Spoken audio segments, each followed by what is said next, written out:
अलवीरा को इतने भयंकर तरीके से यातनाएं दी जा रही थी कि उसकी चीखें पूरे सोमालिया जेल में गूंज रही थी। उसको इतनी यातनाएं दी जा रही थी कि उसकी हालत देखकर बाकी के कैदी थर थर कांप रहे थे।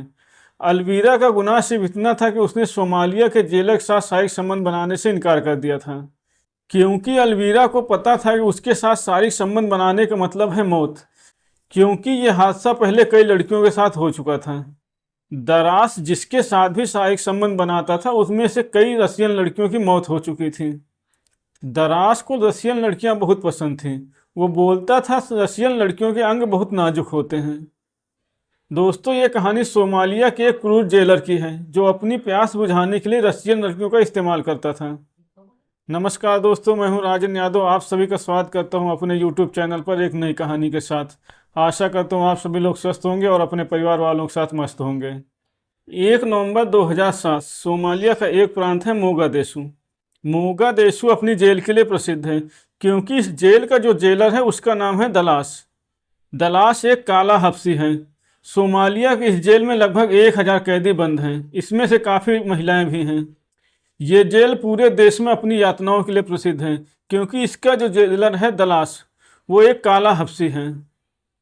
10 जुलाई 2008 को मास्को की रहने वाली 4 लड़कियों को ड्रग स्मगलिंग के केस में पकड़कर सोमालिया की इसी जेल में भेज दिया जाता है।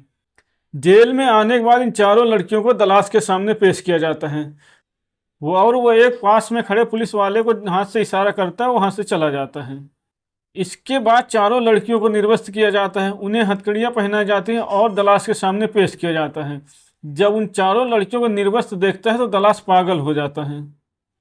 दलास अपनी कमर से बेल्ट निकालकर उन चारों लड़कियों की बहुत ही भयंकर तरीके से पिटाई करना शुरू कर देता है, जिससे उस पूरी जेल में चीख पुकार मच जाती है। लेकिन वो शैतान जेलर इन सबकी चीख पुकार में कहीं मानने वाला नहीं था। वो उन चारों लड़कियों को नंगा करके पूरे जेल में घुमाता है और सभी कैदियों से बोलता है कि जो भी गुनाह करेगा उनको यही सजा मिलेगी। इन पूरी जेल में उन लड़कियों को घुमाने के बाद दलास उनको अपने कमरे में लेकर चला जाता है। इन चारों लड़कियों में से जो सबसे खूबसूरत थी उसका नाम था मोना। अपने कमरे में ले जाने के बाद दलास उस लड़की को शराब पिलाना शुरू कर देता है। मोना शराब पीने से मना करती है, लेकिन दलास उसको ज़बरदस्ती बहुत सारी शराब पिला देता है। थोड़ी देर में मोना शराब पीने के बाद मदहोश होने लगती हैं।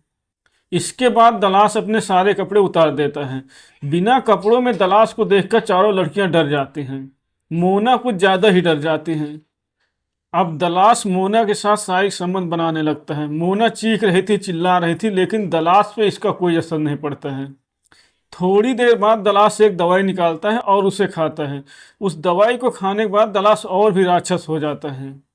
इसके बाद दलास मोना के साथ प्राकृतिक और अप्राकृतिक सभी तरीके से शारीरिक संबंध बनाने लगता है। अब ये सब देखकर जो बाकी की 3 लड़कियां थी वो बहुत डर जाती हैं, क्योंकि उनको लगता है उन चारों लड़कियों की मौत निश्चित है। अब मोना के साथ दलास बहुत ही क्रूर तरीके से जिस्मानी संबंध बनाने लगता है। थोड़ी देर बाद मोना बेहोश हो जाती है। इसके बाद दलास मोना को छोड़ देता है और दूसरी लड़कियों से बोलता है बारी बारी से उसके पास आओ, लेकिन वो लड़कियां मना कर देती हैं। तभी दलास अपनी रिवॉल्वर उठाता है और एक लड़की के सीने पर गोली मार देता है, जिससे बाकी 2 लड़कियां बहुत तेज से चीखने लगती हैं, क्योंकि उनके एक दोस्त की मौत हो गई थी। इसके बाद दलास बोलता है तुम्हारा नंबर कल है।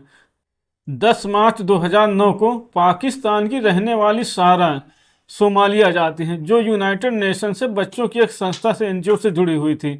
सारा का काम था गरीब देशों में जाकर वहां के बच्चों की पढ़ाई की हालत क्या है इसके बारे में यूनाइटेड नेशन को जानकारी देना था। सारा और उसका दोस्त सोमालिया पहुंचते हैं। वहां पहुंचने के बाद वो सभी प्रांतों में जाते हैं। सभी प्रांतों में जाकर बच्चों की रिपोर्ट तैयार करके एनजीओ को भेजते हैं। सारा को किसी ने बताया था कि मोगादेशु की जेल में जाएं, क्योंकि वहां बहुत सारी लड़कियां बंद थीं और वहां पे बहुत सारी यातनाएं दी जाती हैं। सारा मोगादेशु जेल जाती हैं। जेल जाने के बाद पहले वो दलास से मिलती हैं। दलास जब सारा को देख रहा था उसको देखता ही रह जाता है, क्योंकि सारा देखने में बहुत खूबसूरत थी। सारा दलास का इंटरव्यू लेने के बाद वहां से चली जाती है। सारा जिस होटल में रुकी थी, अचानक से रात को उस होटल में पुलिस का छापा पड़ जाता है और सारे कमरों की तलाशी ली जाने लगती है। पुलिस को किसी ने बताया था कि इस होटल में ड्रग्स हैं। थोड़ी देर बाद एक पुलिस वाला सारा के कमरे की छानबीन करने लगता है और बोलता है यहाँ देखो कितनी सारी ड्रग्स रखी हुई है। ये सुनकर सारा सन्न रह जाती है। सारा बोलती है कि मैंने तो कोई ड्रग्स मंगाई नहीं है, लेकिन पुलिस वाला बोलता है कि तुमको जो भी बोलना है पुलिस स्टेशन में चलकर बोलना, और सारा को गिरफ्तार कर लिया जाता है। सारा को गिरफ्तार करने के बाद जेल ले आया जाता है। सारा इसका बहुत विरोध कर रही थी, लेकिन पुलिस वाले सुनने को तैयार ही नहीं थे। सारा के कमरे में जो ड्रग्स मिली थी उससे दलाश नहीं रखवाया था, क्योंकि दलाश को किसी भी कीमत पे सारा चाहिए थी। अब सारा को जेल ले आया जाता है और उसे दलाश के सामने पेश किया जाता है। सारा दलाश से बोलती है मुझे फंसाया जा रहा है, मेरे पास कोई ड्रग्स नहीं है। लेकिन तभी दलाश सारा को एक तेज का थप्पड़ मार देता है। सारा बोलती है मेरे खिलाफ अभी फैसला नहीं हुआ है, आप गलत कर रहे हो। लेकिन तभी दलाश अपनी कमर का बेल्ट निकालकर सारा की पिटाई करना शुरू कर देता है। इसके बाद दलाश सारा को अपने कमरे में ले जाता है और सारा को निर्वस्त्र कर दिया जाता है। सारा को निर्वस्त्र देखकर दलाश पागल हो जाता है। सारा बहुत सुंदर थी। अब दलाश सारा के साथ शारीरिक संबंध बनाने लगता है।